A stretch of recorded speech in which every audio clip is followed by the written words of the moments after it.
लक्ष्मी जी ने भगवान विष्णु से कहा कि हे हरि, ये जलंधर जो है वो सागर से उत्पन्न हुआ है और मेरा ये भाई है सागर पुत्र होने के कारण, तो इसको जो है ये आपके द्वारा जो है वो न मारा जाए, यानी आप इसको नहीं मारेंगे।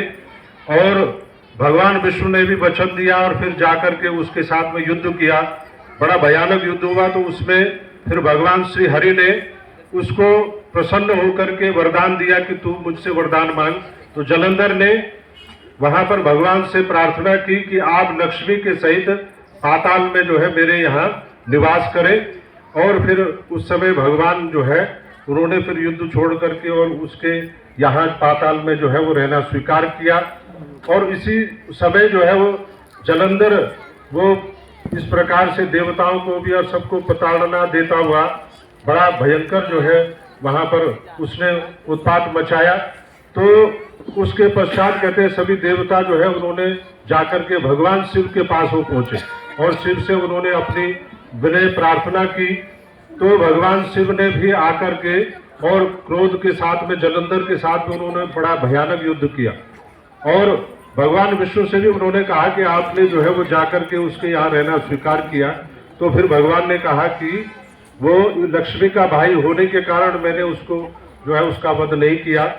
तो जैसा कि कहते हैं कि सारी खुदाई एक तरफ और जोरू का एक तरफ, तो इसीलिए जो है वो आपके द्वारा, क्योंकि आपके अंश से वो उत्पन्न हुआ है और वो आपके द्वारा ही वो मारा जाएगा। तो भगवान शिव ने सबसे जो है सबके साथ में यानी सभी देवताओं की शक्ति को एकत्रित करके और फिर जलंधर के साथ में उन्होंने युद्ध किया। तो जलंधर भी जो है वो क्योंकि भगवान का अंश होने के कारण उसने भी भगवान शिव से बड़ा भयानक युद्ध किया। और जब वो कहते हैं कि उसने भगवान को ही अपनी माया के वश में कर लिया था।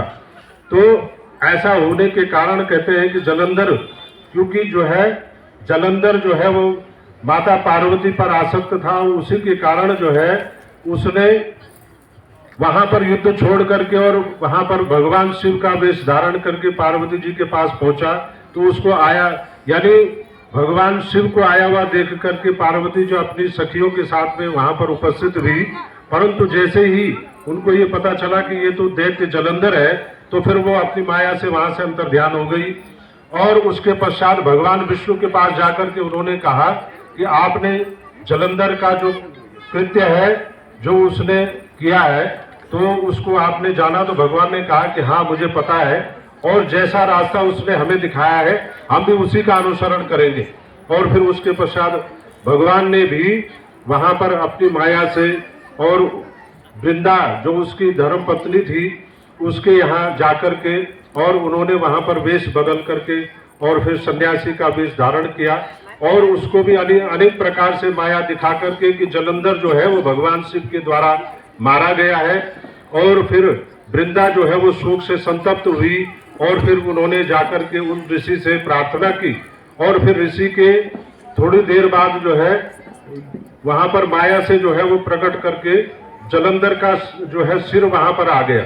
और वहां पर वो जब सिर गिर गया तो वो वृंदा जो है वहां दुखी होकर के रोने लगी।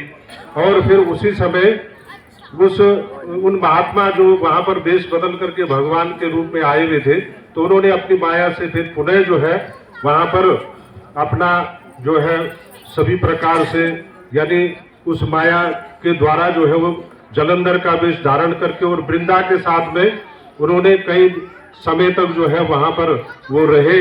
और उसी के कारण कहते हैं कि जब बाद में वृंदा को पता चला कि उसका पातिव्रत जो है वो भंग हो गया है और उसी के कारण जो है उसने फिर भगवान को श्राप दिया और तुमने जो है मेरा इस प्रकार पतिव्रत धर्म जो है उसको नष्ट किया है, तो तुम्हें भी जो है इस अपनी पत्नी के वियोग में जो है इस प्रकार से इस पृथ्वी पर जो है वो अवतार लेना पड़ेगा। और ये जो बानर जो तुमने मुझे दिखाए हैं तो यही तुम्हारी सहायता करेंगे। तो उसके पश्चात कहते हैं कि वो जलंधर जो है क्योंकि पतिव्रता धर्म के कारण ही उसके अंदर इतनी शक्ति थी और फिर उसका जो है उसकी शक्ति क्षीण हो गई। और फिर वहां पर भगवान शिव का और जलंधर का बड़ा भयानक युद्ध हुआ।